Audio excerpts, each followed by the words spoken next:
Good evening. Welcome to tonight's show. Welcome to those of you watching live and also those of you who will watch later on the various media. Now, I've got a special guest tonight who I will introduce in a moment. But as usual, I'll start off with just a little bit of family party news. I mean, the events in the Scottish Parliament over the last couple of days have just been utterly bizarre. I mean, you couldn't make it up what's gone on. Now, I've made a video about it. It's on YouTube. It'll go on Facebook tomorrow. But just to give you a quick summary of what's gone on. The hate speech legislation. They've been putting various free speech clauses in, which basically say it won't be illegal to say this, or it won't be illegal to say the other. So they've been adding these things, and we think scrap the whole thing. But anyway, adding these little free speech things. I mean, they do make it slightly less bad.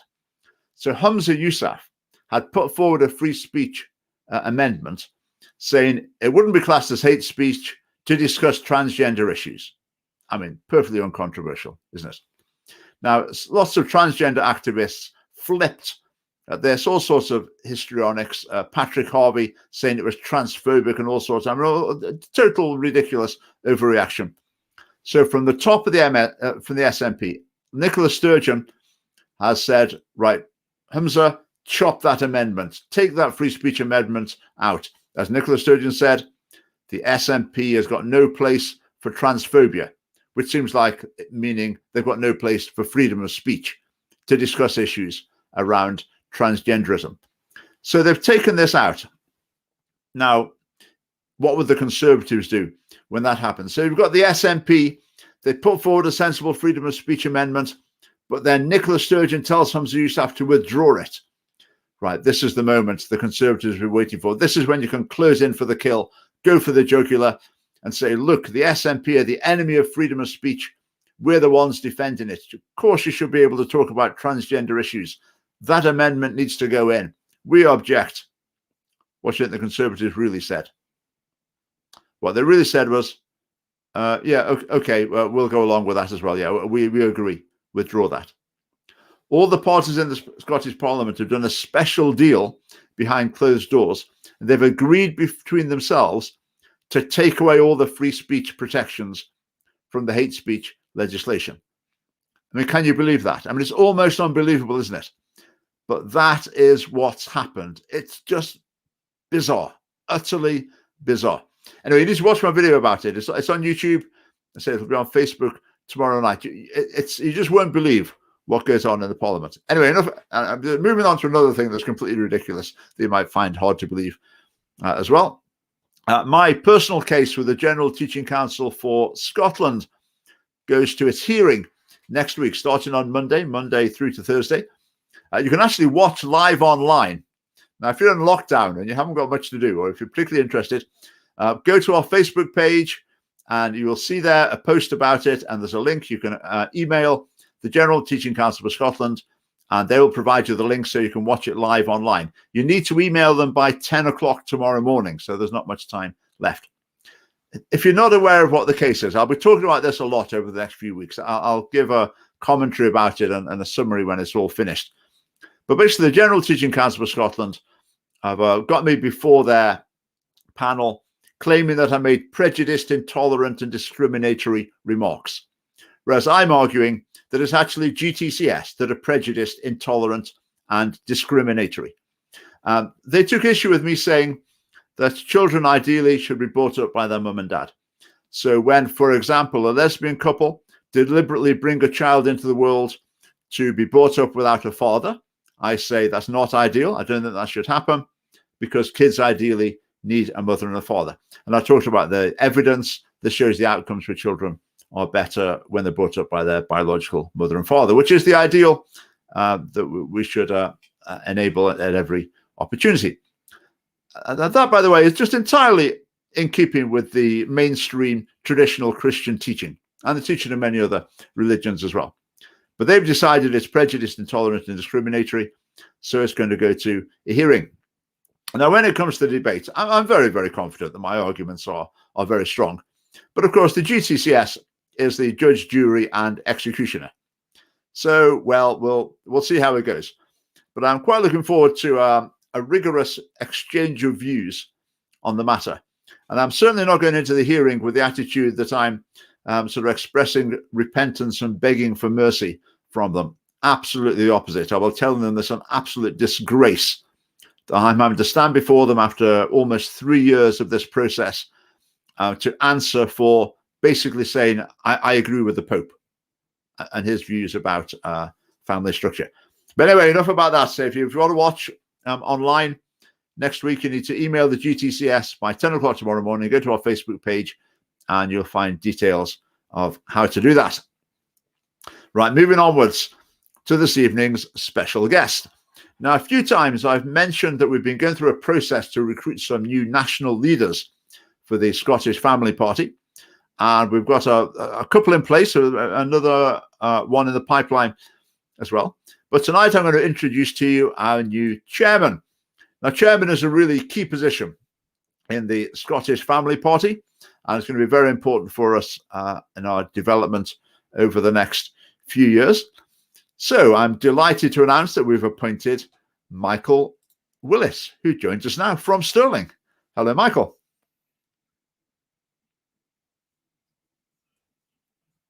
Good evening.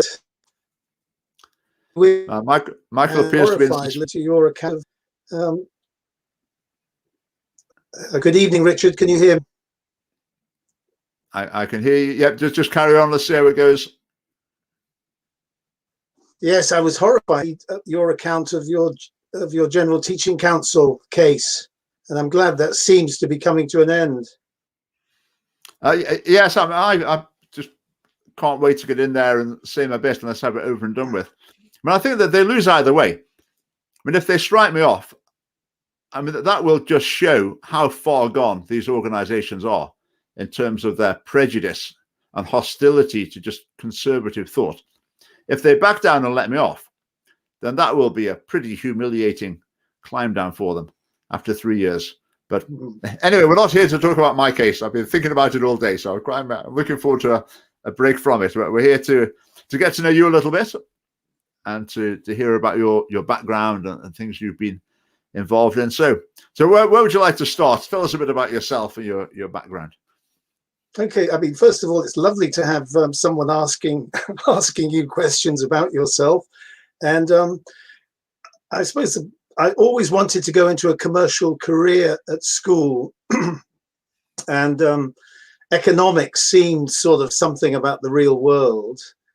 And the school was very academic. And in those days, I think about 5% of the leavers actually went into higher education. But I ended up doing economics, doing a London University degree down in Bournemouth. Okay. And I suppose I was attracted by the sea air, and I had an uncle living down on the coast. And I had offers at other universities, but I wanted to try something a little bit different. And then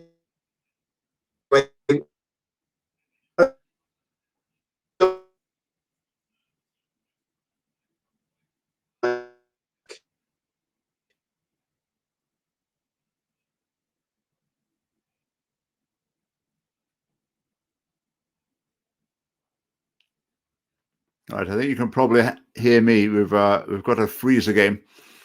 Now, we've been having some problems recently. We always have a check at 7:30 with the guest, and it's always absolutely fine. Absolutely fine. So we have a good chat. And then when it comes to like a couple of minutes before 8, when we come back and try and chat again, we often find that. So we'll persevere for a couple of minutes. Sorry, we lost that Bournemouth. I think we're going to have to call it a day. Oh, that's a pity, Richard. I mean, I can hear you perfectly. Yeah, I mean, it froze for a good 10 or 15 seconds there. So we will do it again. Let's pencil in next week. In fact, I'll tell you what, yeah, if we could pencil in next week, right? People don't go away. I will carry on. I'll carry on. But yeah, it's frozen again, Michael. Mm-hmm. So yeah, sorry about that. I think okay. we're going to have to. I'll listen to try to again you next week. Okay, sorry. So you cut me. Right. Anyway, farewell to Michael, and we'll try again next week. But there's problems with that. Now let's get the comments on here. Let's bring some comments in. Free speech unless you disagree. Absolutely. Yeah. Give them what for. Yeah, I think these organizations, they're used to people coming in and basically sort of begging for mercy from them. But I've very definitely gone on the front foot. And let's see what happens with that. Next, they want to pursue hate speech prosecutions retroactively. Why wouldn't they? They already hold their kangaroo courts in the media, scrutinize their intended victims' school and university years to troll up some or other wrong speak. Absolutely. Offense archaeology, as Douglas Murray calls it. They'll just keep looking and looking until they get something you can just present that doesn't quite fit as a sort of modern narrative one way or another, and they will have a go. Now, say kangaroo court, just to let you know how the General Teaching Council for Scotland hearing works. They appoint a panel of 3 people, so they're trained by and they're, I don't know if they're employed, but they're volunteers, whatever, for the General Teaching Council for Scotland. The solicitor, who's sort of making the case against me, is appointed by the General Teaching Council for Scotland. Towards the end of the case, the General Teaching Council for Scotland tell the solicitor what to advise the panel.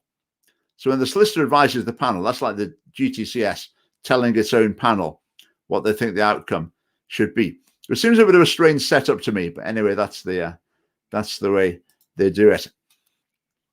Good luck. You have right and truth on your side. Absolutely. I mean, my attitude is, to be honest, I'm not overly concerned which way the case goes. The important thing is to speak the truth and to expose the nature of these organizations.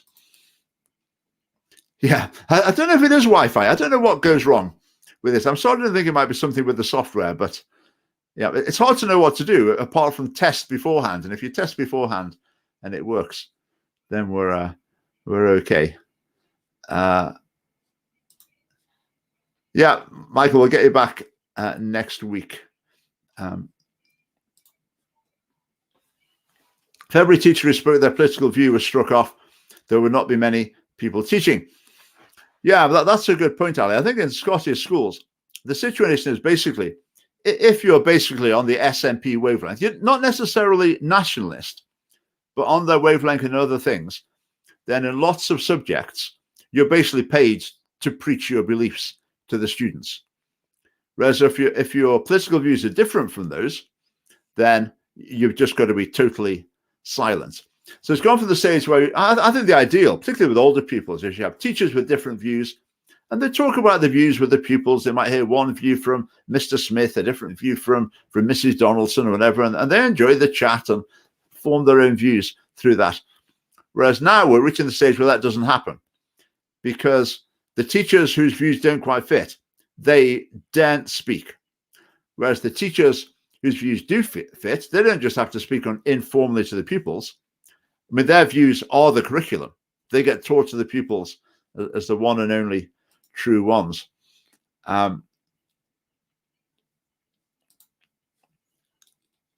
Wi-Fi, yeah, it's a mystery problem. We shall see.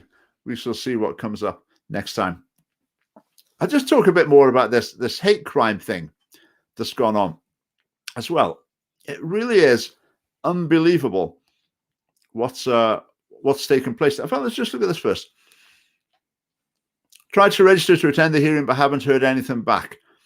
Other people have said they haven't heard anything. I think maybe they'll send them out tomorrow. Yeah, so I think that's fine. There's nothing to worry about if you haven't heard anything yet, I think. So the hate speech thing.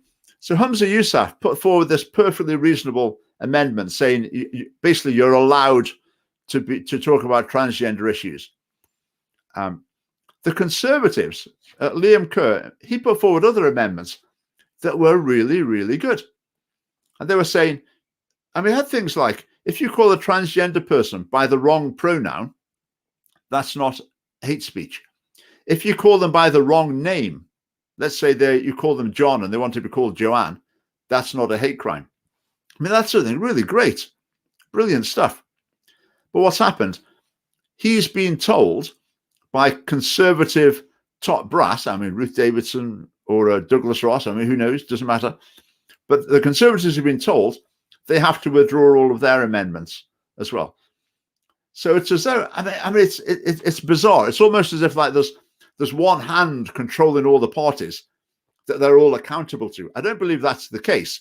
I mean, there isn't like some secret leader in a volcano or something telling them all what to do, but there may as well be. And like the trans lobby, Patrick Harvey in particular, it just seems to strike fear into all of them. And when they kick up a fuss, the others all just panic and just go and hide in their trenches and disappear. I mean, it is just utterly bizarre. So it'll be interesting how this plays out. So they're taking out all of the freedom of speech protections. So they're all gone. And they'll add in just something very general like, this bill doesn't interfere with your right to freedom of speech under the Human Rights Convention or something, which is completely useless. That's not going to help at all. Then it will probably go to the vote. So I wonder what's going to happen. I mean, will it pass in the Parliament with no free speech protections? I think the answer is basically yes, because the SNP will be told to vote for it. The Greens will think, oh, wonderful, the less freedom of speech protections, the better. The Lib Dems as well will think, oh, fantastic. And they'll all vote for it. So it will pass in its worst possible form because the Conservatives did a deal with the other parties to take out all of the free speech amendments. I mean, it's barely credible, isn't it? I mean, one of the Lib Dem MSPs, he came up with an amendment. Humza Yousaf said, it's not hate speech to discuss or criticize transgender issues. Now, I know grammatically and logically that doesn't really make sense, but it said discuss or criticize transgender issues. And the Lib Dem came in and said, we propose take out or criticize. So you can discuss transgender issues, but criticizing them, that's just taking it a step too far. I mean, it's pretty extreme stuff. And he said that after he'd given a big speech about how important freedom of speech was to Liberal Democrats. And Humza Yousaf earlier on, he said, I just want to reassure people, you are going to be allowed to discuss the Gender Recognition Act under this law. He said, you'll even be allowed to criticize it. So he's saying you'll even be allowed to criticize the government's policy. That's how open-minded and tolerant we are. We're going to even let you criticize our policies. That won't be illegal. I mean, the fact that anyone is saying that in the Parliament should ring alarm bells in everyone's mind who's got any concern at all for freedom of speech. GTCS power to censure has never been stronger due to hate speech legislation. Yeah, I mean, all these things feed into each other, don't they? I mean, what would happen with the hate speech legislation is its main effect would be through people saying that's hate speech. Like on Twitter, if someone doesn't like what you said, people of a sort of liberal, progressive mind, they'll be saying that's hate speech, that's hate speech. And a lot of people will think, I think it probably isn't, but do I want to risk a 2-year court case and legal expenses? And no, I don't. So, okay, I'm not going to talk about it anymore. That would be the main effect of it. And it's quite frightening. The other thing I mentioned in this video is why has the trans issue suddenly gone crazy in Scotland?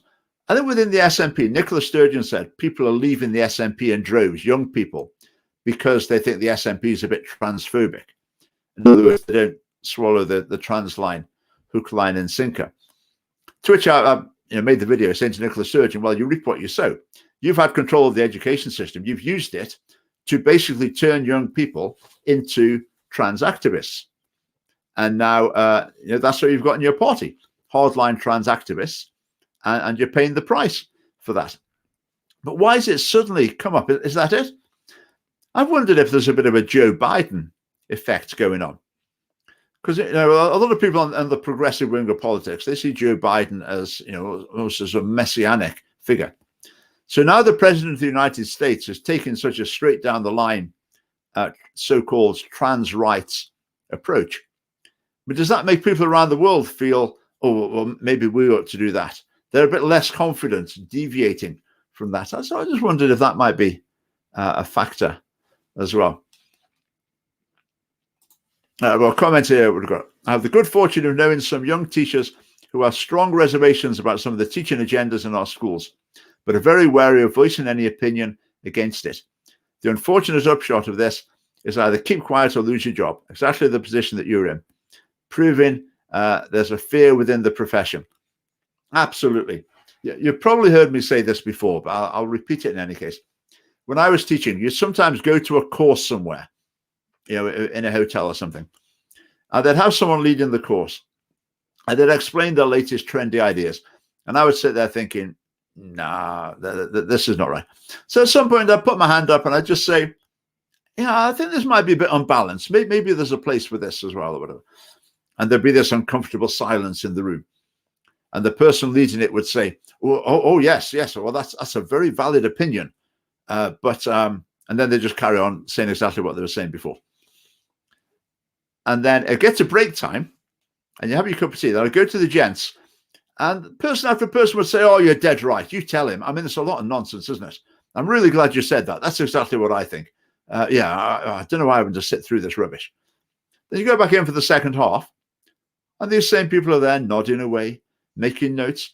And again, if I ask a question or something, they'll also put their heads down, embarrassed. And that's what it's like in schools. The other thing that happens as well, I can remember in some inset sessions in school where someone comes in to lead training and they come in and start talking and you're thinking, nah, this is just not right. But you've never heard it before. It's something new.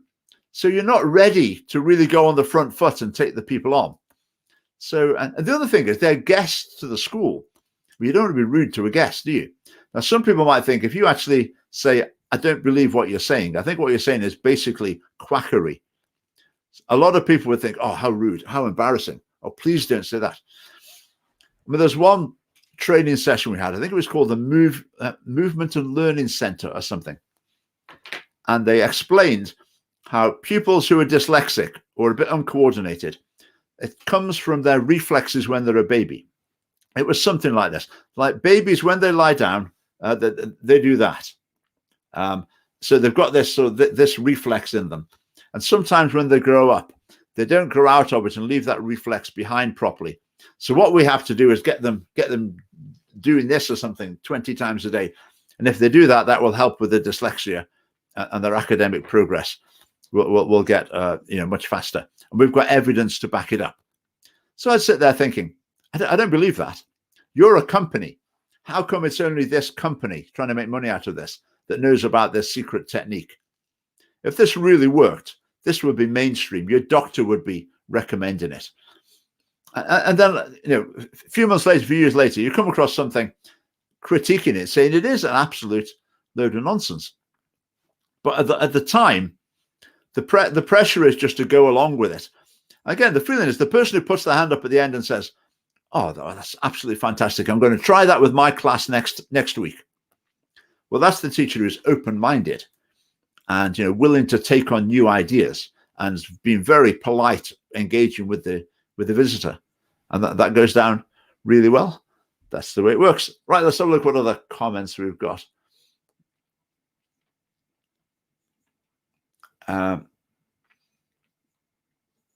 What have we got here? Wait for his Scottish singles. Next stop, you'll turn up for a date with Jennifer. Once you realize Jennifer. Yeah. There are people who argue that, don't they? That if someone says, I'm attracted to women, but only actual women, people say that's transphobic.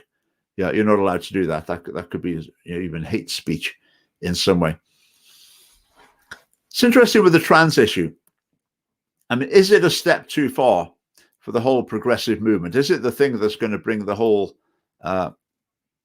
tower of cards tumbling down? It seems within the SNP that maybe it is. Now, some people say the reason it's the thing that's really putting a spanner in the works is because their beliefs really are so ridiculous. It really is so disconnected from reality that they're having trouble persuading people that it's the case. But I don't really think that's the issue. I mean, connection with reality hasn't been an impediment to a lot of other agendas advancing at a pretty fast rate. And then the difference with transgenderism is they've got some other part of the progressive movement opposing it, which is feminists. It tends to be more mature feminists, ladies in their 40s and 50s and 60s who tend not to be accepting. And their reasoning is women are oppressed. We're oppressed, so we deserve special treatment. We're not having some bloke coming along and say, I'm a woman. And then he's going to join us and claim he's oppressed and wants special treatment. Well, he can forget that. He hasn't been oppressed like we have. And that's the sort of sentiment that's underneath it all. So because it's a clash of political correctnesses, if you like, then it has to be taken seriously. Now, with the trans issue, there have been social conservatives speaking against it for years, bringing up all sorts of problems with it, particularly the effect on children and young people. But ignored, completely ignored. But as soon as some people come along who wear a feminist badge, then suddenly, Nicola Sturgeon has to have a special meeting with them. And they get reported in the media, and they're invited to the parliament to take part in committees because they're feminists. So that's the reason why the trans issue has really caused more of a split, because it's a division within the progressive movement. How will it all end? Well, I mean, some people are saying that for the Alex Salmond business as well, they think Nicola Sturgeon is not going to survive till the election. I mean, I'll be surprised if that happens, but who knows? Let's wait and see. If Nicola Sturgeon can survive until the Scottish election, she's really home and dry, because all of these, a lot of these more mature ladies of the feminist persuasion who are against the trans agenda, they're leaving the parliament, and the incoming crop of SNP MSPs are going to be, in the mold that the SNP has created through the education system. So if Nicola Sturgeon can hang on till the election, I think she will be home and dry to a large extent. But we shall see. We shall see. What else have we got? Why aren't there more of me? Well, we're getting more of me. We've got Michael coming to join, and we've got lots of other people getting involved in the family party. Our new deputy chairman might be on next week as well. Well, Michael might be next week, maybe the week after, our new deputy chairman. They're no longer attempting to persuade. They've decided just to criminalize anyone that disagrees with them. Now, that's absolutely right. They don't rely on debate because they know it doesn't work. Now, I'm not saying it doesn't work because, debating is not a good thing. People do sometimes change their minds. But if you're a trans activist, what are your odds of ever changing my mind about it? I mean, you could invest hundreds of hours in trying to convince me about it, but I'm really not sure that was going to work. So these people get to the point where they think, that this doesn't work, that this debating and talking about things doesn't work. We need more drastic action. And they're so convinced they're right. They're not just convinced that they're factually right. They're also convinced that they're good, and people who disagree are therefore evil. And so on that basis, it's not just a matter of, persuading people to accept the view. It's more, as you say, it's more like dealing with criminals. So you've got to suppress the wrong think. Am I from Liverpool? I'm not. I'm originally from Stoke-on-Trent, which is not a million miles away from Liverpool. Sometimes people say I sound like a sort of Lancashire or a Liverpool accent, but I've spent more than half of my life in Scotland. I haven't got a Scottish accent, but sometimes I do speak in Scotticisms. It needs done. Things like that. I mean, when I first came to Scotland, people would say that. And I think, dear, oh dear, what on earth are they doing? It needs done. That's just plain wrong. Whereas now I sometimes find myself saying that. It gradually takes over. Let's have some more comments coming in. Same for, I hear a bit about what's going on in Ireland. I watch a few things on YouTube. I mean, it's a worldwide phenomenon, isn't it? I mean, there are not many countries that are Western countries in any case that are untouched by this. Trans lobbyists and their supporters don't necessarily represent the views of trans people. All reasonable people support free speech because they understand that without it, anyone can easily be criminalized. I mean, that's right. People like the Scottish Trans Alliance, which is a corner of the Equality Network office, The Equality Network, I mean, remember where they came from. I made a video about their family tree and their premises they used that was previously, I won't say because I can't quite exactly remember the details of where the paedophile information exchange fit on the family tree of organizations that's ended up now as the Equality Network. But yeah, once they're appointed, then people assume that they are the spokesman for that so-called community. And often these communities don't exist. I would say a community is a group of people that you meet for a cup of tea every now and again. You know them by name. That's a community. I mean, these other communities are fictitious. But if someone claims to be able to represent them, then suddenly they get treated as though they're representing thousands of people. And very often they are not.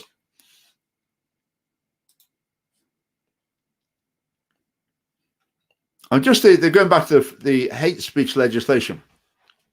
A Labour MSP, Rhoda Grant, put forward an amendment as well. And her amendment was that it shouldn't be a crime if you say or do whatever, that shouldn't be a hate crime if you're doing it from the point of view of defending women's rights. So the other MSPs pointed out that what she's saying is you can be threatening and abusive as long as it's in the name of women's rights, which is obviously completely ridiculous. She hadn't thought it through at all. So it was withdrawn. What she was basically trying to do is to say it's not hate speech to criticize transgenderism from a feminist perspective. It can be hate speech, and like if I criticize it, oh, definitely hate speech, off to jail for him. But if a feminist criticizes the trans agenda, then obviously that's a completely different matter, and that would be okay. And this was suggested to the committee. It should have been absolutely laughed out of court because it was so utterly ridiculous to suggest that. But the illustration I usually give is it's like if you have a law against football hooliganism, apart from for Rangers fans. It's okay if you're a Rangers football hooligan, but for all of the rest of them, very definitely against the law. I mean, that's how ridiculous it is. And yet these things get presented in the parliament. And the MSPs just sit there with their serious faces on, thank you for that contribution. And so it goes on. I mean, that should have been absolutely slated for being brought up. But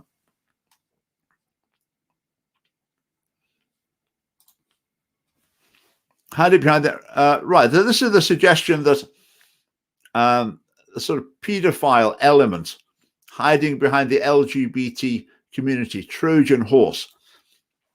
I'd be very cautious on that line.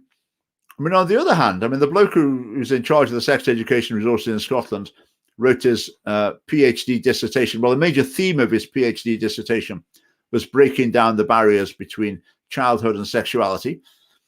And certainly there have been connections. There have been people involved in things who turned out to be sexually attracted to children. I'd be wary of connecting that to the whole LGBT movement. But I think there is that element within it that rears its head occasionally. I mean, Peter Tatchell is the classic one. I mean, he wrote to The Guardian, was it 1998 or something, saying that he knew people who had sex when they were, was it 9 years old, and found it a positive experience. So what's the big deal? And I've also read something he wrote in a sort of underground publication back in the 80s about basically pro-pedophile message, pretty explicit. So, I mean, I think once someone's written that they should be eliminated from public debate. But Peter Tatchell's never out of a TV studio. He is a human rights activist. I mean, if Michael had been on, I mean, Michael's had a free speech challenge for tweeting something that was pretty innocuous. I've had these things as well.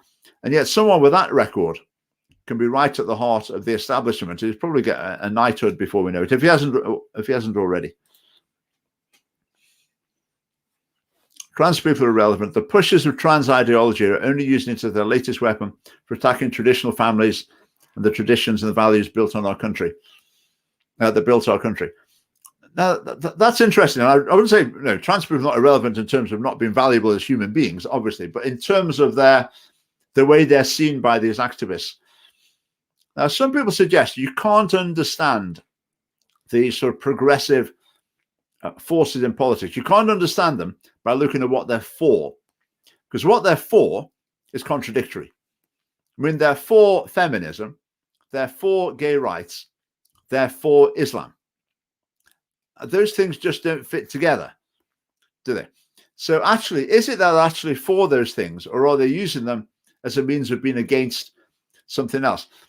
Now, I would say with this, the vast majority of people who are involved in these movements, they are just straightforwardly fighting for that issue. They believe in the issue and it's straightforward.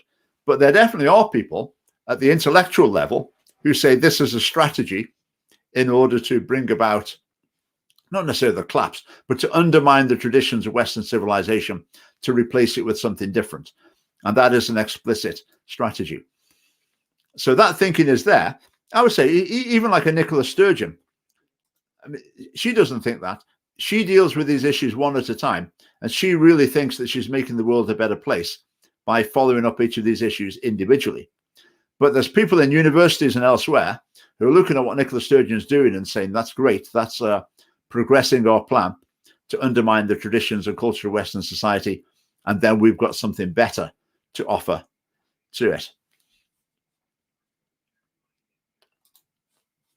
Patrick Harvey was given an award. It wasn't for the paedophile information exchange. It was in honor of a person who maybe it later turned out was a member of the paedophile information exchange. Yeah, I wouldn't read too much into that, but that's going back to the Equality Network. The Equality Network is a branch of a tree that includes the paedophile information exchange on a different branch. And the Equality Network started at an address where, was it the Scottish Minorities Group? Used to be, and the paedophile information exchange started as a branch of the Scottish Minorities Group, and there's a lot of overlap of personnel there. I mean, John Heen, who passed away just a few months ago, was a member of the paedophile information exchange, and he was running Edinburgh Pride event up until just before the lockdown, as far as I'm aware. So those things are right. Again, but I wouldn't overplay them. It's definitely there, but yeah. All right, what do we here? Charles, right, so what's the reason for attacking traditional values? Because they've served us reasonably well without being perfect. Why change something with no track record of success?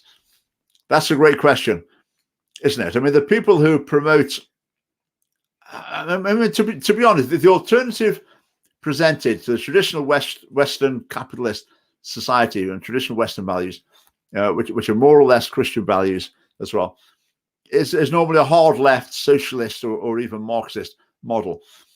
And I think that has a considerable intellectual attraction. So even though experiments with it tend not to be successful, he said in a massive understatement, still it's intellectually attractive and people see it as the way forward. And this way of thinking just got such a grip within academia. Remember when I was studying years and years ago, like doing my teaching course and things, talking to other people who've been students as well, almost whatever topic you talk about, you start off with how the Victorians were really backward and oppressive and they had everything wrong. It was just awful in those days. But then in the 1960s, the light of wisdom dawned on society. And since the 1960s, we've been trying to throw off these chains from the Victorian era, so we're free to progress to the bright utopian future. And that's the progressive vision, and it's got a massive hold on a lot of people. There's always things wrong with any society, so people can look at those and say they're caused by these traditional values. But when it comes to values themselves, there's a mountain of evidence to say that they're actually good for a society. I mean, that's why Western countries in general are wealthier and more stable, healthier, etc., is because of this foundation of values. But go to the average university and do any sort of course relating to this sort of thing, and the message would tend to be the opposite. The reason we're in such a mess is because of these values, and so we need to throw those overboard and bring in something else. Too generous concerning Nicola Sturgeon's motives. I don't think I'm being generous about her motives. I just don't think she's connected with the sort of hard left Marxist world. I don't think that's her world.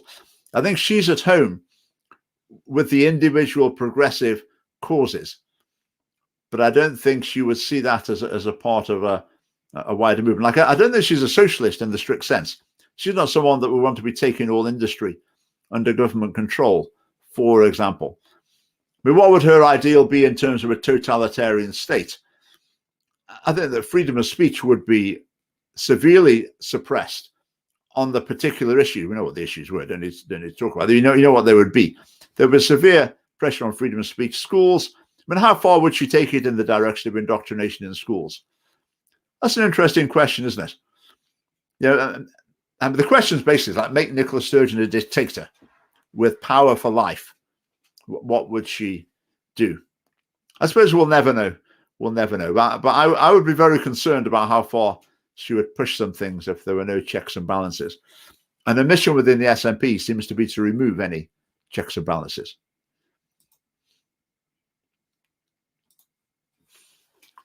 Bring back Section 28. Now, there's a controversial point, to say the least.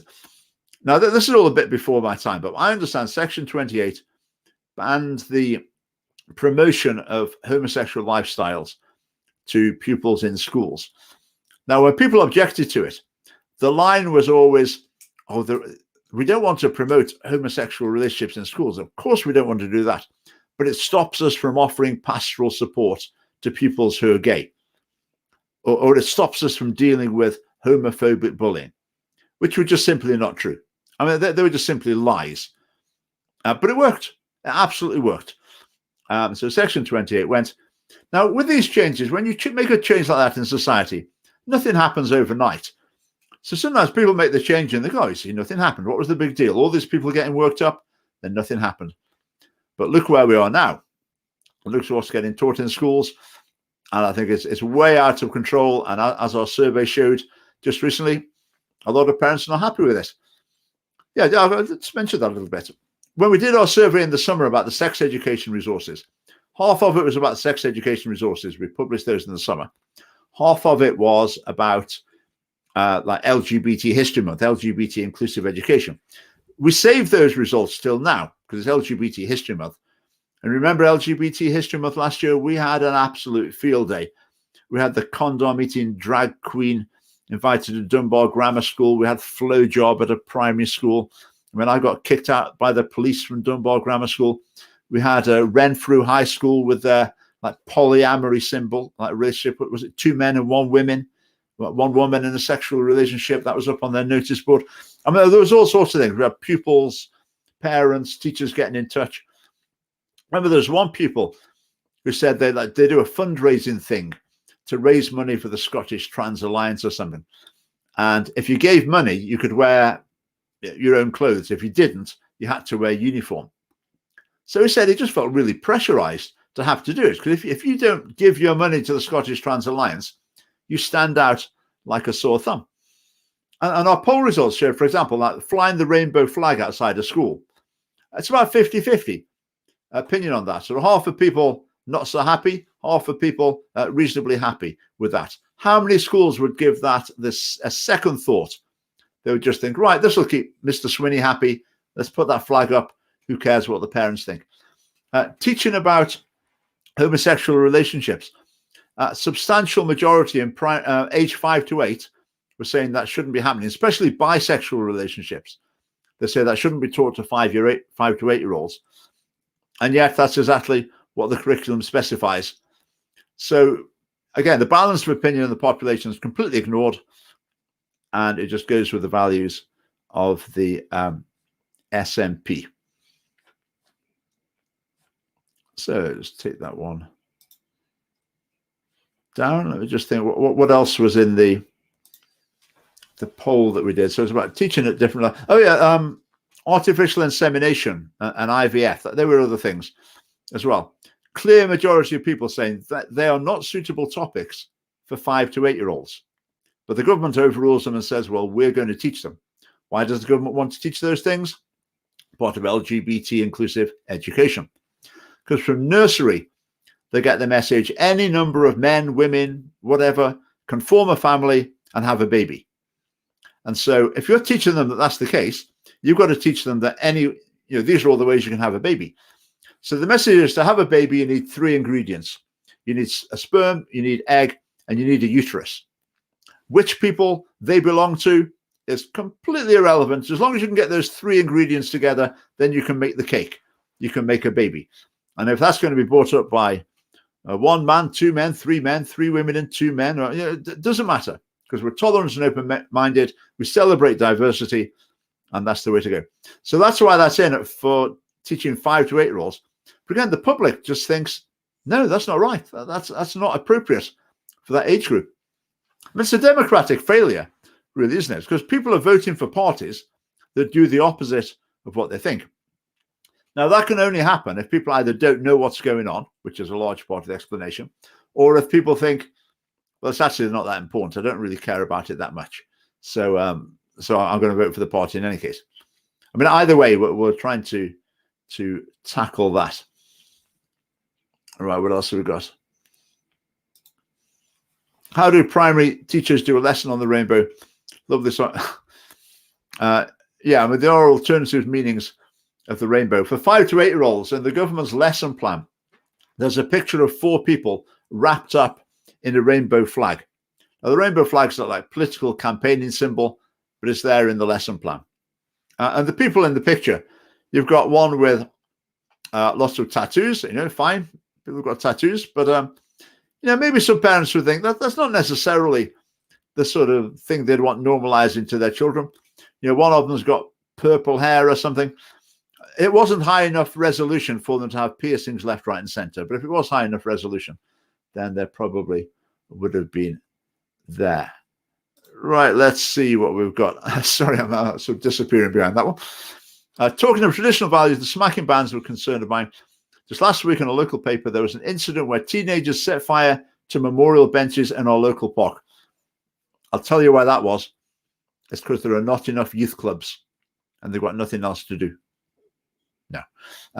Right, I'd posted that perhaps they should be publicly flogged. Well, I think that's outrageous, and we definitely wouldn't go along with that. A number of folk agreed with me. Others not. Some vindictive person reporting my post had it taken down. Perhaps I'm right in my view. Perhaps I'm wrong, but certainly do need more discipline with children, teenagers. Right, flogged sounds pretty outrageous. I mean, having said that, let's try and take this one down so you can see a bit more of me. If that happened in Singapore, a bunch of young people, they would be, I don't think they call it flogged. I think they get hit with rods or whatever. But the family party has got no policy and no intention to be backing any such measures in Scotland. That's for sure. But I think the smacking ban, though, was a big mistake, and our policy would be to overturn it. The Conservatives, they opposed it in the Parliament in a pretty half-hearted way, as is their nature, but they voted against it. But will it be in their manifesto next time to overturn it? No. See, with the Conservatives, it's a one-way street. They're not the Conservatives. They're the maybe try and slow things down slightly, but we'll get there eventually party. Whereas we would want to move things the other way. Right. Bye, Sarah. Oh, it's 10 to. Time flies. Right. Let's see. What's Chris? Right. Hello, Chris. Too much focus on right, but less focus on responsibility was the turning point. My children also suffer due to this approach. Now I may be criminalized under the hate crime bill. The children's rights business in schools is just crazy. But have you ever heard anyone speak about it apart from the Scottish Family Party? I've never heard anyone else in Scotland raise the issue. But as I often said, that's Scotland, though. These things should be controversial. There's obviously another side of the story. With the rights business, United Nations Convention of the Rights of the Child, almost all of them are completely irrelevant to a child in Scotland, in a Scottish school. What's the point of teaching them? You've got the right not to be tortured. You've got the right to healthcare. So what? Are they going to march down to the GP and demand an appointment because I've got a right to healthcare? You could alternatively teach them, you should be really grateful you're living in a country that can provide you with this quality of healthcare. you've got a right to education. I mean, the only effect that has, you've got a right to education. You just get some teacher gets fed up with the pupil, sends them out of class. Then they say, you've infringed my right to education. This makes them into barrackroom lawyers. But then one of them says, you've got the right to have your views taken into account in decisions which affect you, by which they mean, for example, if your parents are split up and you're going to decide which one you're going to live with, then they'd ask the child for their views if they're old enough to give a view. That's what it means. But it gets turned into, primary school kids have got the right to choose their own head teacher. I'm not exaggerating there. Some schools, when they interview for a new head teacher, the pupils interview the candidates as well and offer their opinion of who should be the head teacher. And it ends up basically saying to them that no one's got the right to tell you what to do. So if someone says, right, go and tidy up now, they think, excuse me, what about asking me my opinion? Should we not be discussing this and coming to an agreement about it? So schools undermining their own discipline. I mean, it's blatantly obvious what they're doing, but it seems like no one can see it. It's that people just think it's not important. It doesn't really make any difference. But I think the whole rights business is very concerning, as you say. False teaching of born in the wrong body must be rigorously challenged scientifically to undermine its corrupting influence over current policy. Absolutely. Someone sent a message the other day. I haven't put it on Facebook yet, but it's going on soon. And it was a book his P4 son had been given to read. So from primary school, P4, how old will that make him? About eight or nine. It was called Fred's New Frock or something. And the first line in it was, Fred woke up one morning and discovered he was a girl. And it went on from there. And his mum was delighted and wanted him to wear a dress. I mean, I just think, now I'm not going to hold back. That is just absolute evil. That is pure evil. That school is corrupting and damaging its pupils. And our job is to protect children from schools, in that case, to protect children from their teachers. Now, obviously, the vast majority of what the vast majority of teachers do in schools is not of that nature, and it's perfectly good. But where this sort of thing is happening, it is just absolutely appalling. And I think pretty drastic action is justified in response to that. I mean, with cases like that, I would be keen to embarrass schools and to challenge them directly about that. But some teacher to be thinking, yeah, that's the reading book to give out to this boy, just outrageous. I mean, challenge scientifically, I mean, maybe I wouldn't even say it's scientifically, it's just blatantly obvious truth. You don't even need the scientific thing. It's just obvious, in your face truth, isn't it, that they're trying to turn over. But it's amazing power that you can turn over obvious truths and take command of the language and distort it to a way that the mainstream of society starts accepting something based on just total falsehood. It's an incredible display of power to be able to achieve that. But that's what these people have got. Sperm, egg, and a uterus. So romantic. The laboratory or whatever. And the other thing, there was a book on their recommended book list about how a baby's made. I made a video about it. And it was saying, the sperm and egg and uterus, doesn't matter who it is. But then it says, there are some important people. The important people for the baby are the people who are waiting for the baby. It's what they're trying to do. It's nothing to do with being a mother or a father or an egg donor or a surrogate mother. It doesn't matter who they are. That's nothing to do with it. The important thing is who is waiting for the child to be born. So even taking away the idea of parents, even. I mean, it used to be, we don't say mum and dad, we say parents. Or we don't say parents, we say carers. I mean, it's even beyond that. Waiters are the people who are important, the people who are waiting for the child. But yeah, I mean, they call it sex and relationship education. It's really the opposite, isn't it? This is nothing to do with this romantic sexual relationship. It's pushing them in the opposite direction. I like that point. I'll store that one away. Education, not indoctrination. Too right. Truly saddened by the approach and elevation of homosexuality and LGBTI issues in our schools. This month was debated LGBT history. A whole month puts the children who disagree under pressure. Yeah. And they just don't seem to consider that. It doesn't cross their mind that there might be people from a background that are not going to be going along to it. And they've got all their well-being and sensitivity. Is this a safe space for you? Are you feeling okay? I mean, it makes the school, if you like, on their definition, an unsafe space for young people with more conservative views. Now everything started flying by. Yeah, there we are.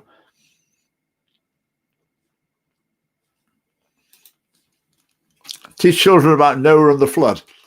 They could certainly teach them that story. I could talk about my views of that matter, but I'll save that because that's would take a while. There's nothing about to do with the family party.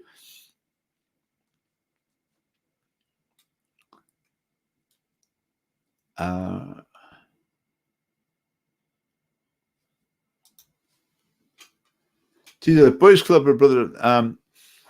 Yeah, that's interesting. It's activities for young people, like scouting, things like that. I think some of these organizations, for example, Scouts, I understand that their big challenge is getting people to do it. Because if you play word association with people and say Scoutmaster or Scout leader, I think a lot of people come back straight away with like child abuser or pedophile, which is a bit of a barrier to recruiting people to it, which is a real shame. But I think often where these things do exist, there are great big waiting lists for them. Now, as family party policy, we would probably want to encourage community clubs like this for young people, especially if they're independent of the government. That's the thing. Now, the SNP, I'm sure the SNP will support local clubs, but there's no free lunch with the SNP. If there's any of their money floating around, sorry, I said their money, what a stupid thing to say, our money, any of our money floating around it, then they'll be wanting their pound of flesh. And that club will have to be reflecting the SNP values. Yeah, right. That's an interesting point, actually. Right to education. If you define education in its proper liberal sense, then in a way the right to education is being taken away.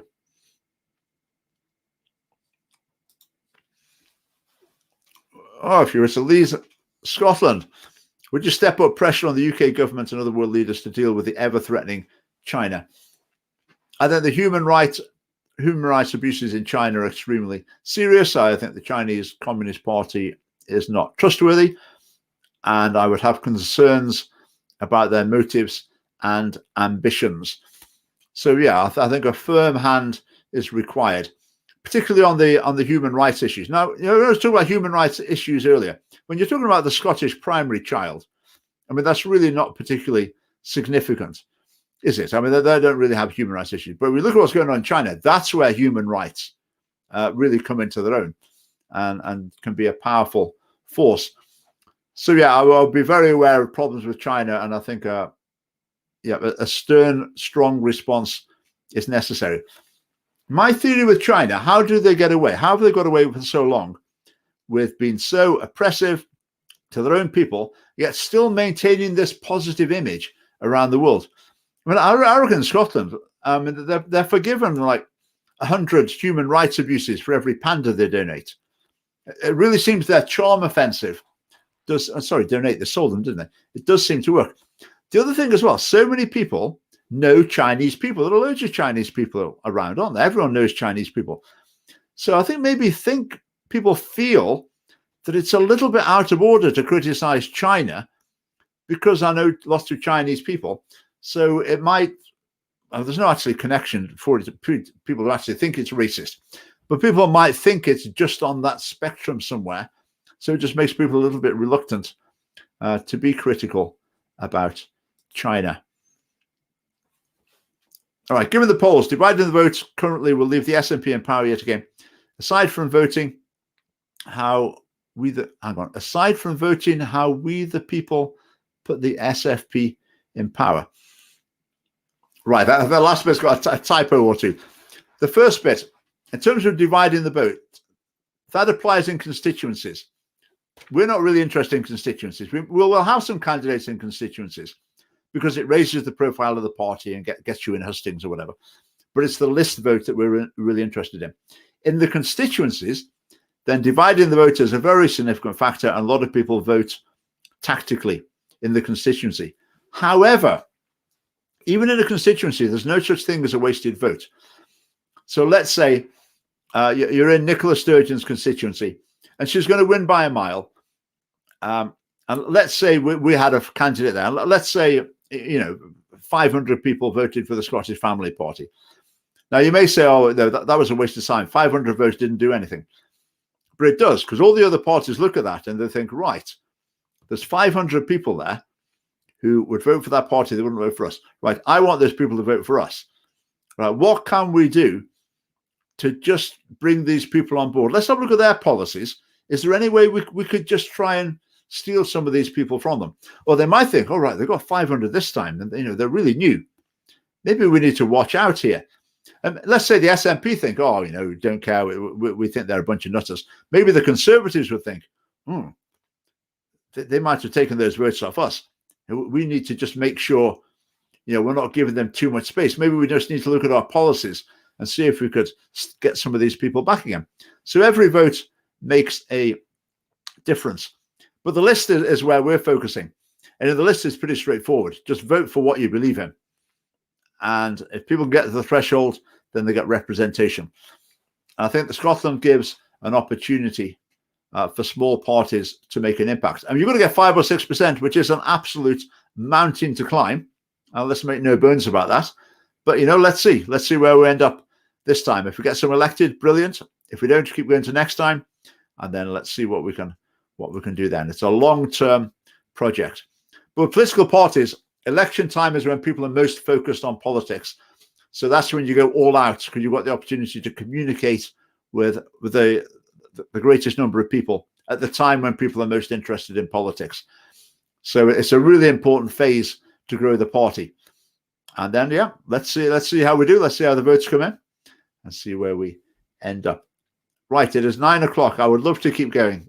I could keep going for ages. I've quite enjoyed doing this. I'll do this some other weeks as well. Just respond to questions. Right, thank you very much for watching. Thanks for all of your comments. I'm sorry I couldn't get them all onto the screen. I've had quite a good proportion. Right, sorry we couldn't get Michael with you. We will try again another time. But thanks very much for watching, and see you next week. Right, good night, everyone.